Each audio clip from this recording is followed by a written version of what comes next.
কিন্তু কোনো প্রতিবেশী যদি অব্যাহতভাবে আমাদের অধিকার হরণ করতে থাকেন, তাহলে এই দেশ একসাথে 18 কোটি মানুষ রুখে দাঁড়াবে। আমরা আমাদের অধিকার কারো কাছে বন্ধক রাখবো না, এবং আমাদের আভ্যন্তরীণ ব্যাপারে কেউ নাক গলান এটাও আমরা চাইব না।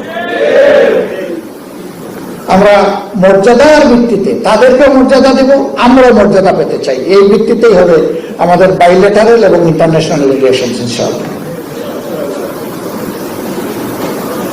আমরা সেই মর্যাদার দেশটাই চেয়েছিলাম, কিন্তু 54 বছরে আমরা সেই পাটাতন তৈরি করতে পারি নাই, বীজতলা তৈরি করতে পারিনি।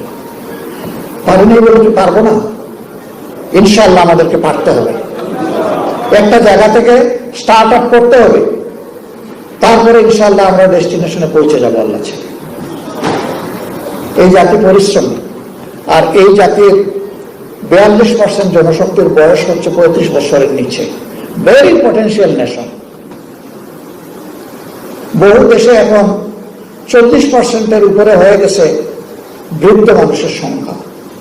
আমাদের সমাজে পটেনশিয়াল ম্যান পাওয়ার আছে, কেন আমরা পারবো না? ইনশাআল্লাহ।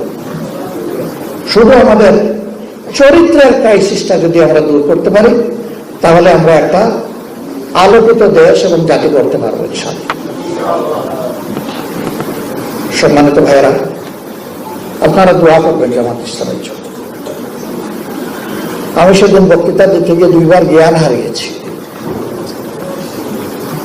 প্রথমবার হারানোর পরে, দ্বিতীয়বার জ্ঞান ফিরে পাওয়ার পরে আমি চিন্তা করেছি যে আমার উপর যে দায়িত্ব, আমি জাতিকে এটা সমঝাবো, কথা আমি বলবো, আল্লাহ যেন আমাদের তৌফিক দেন।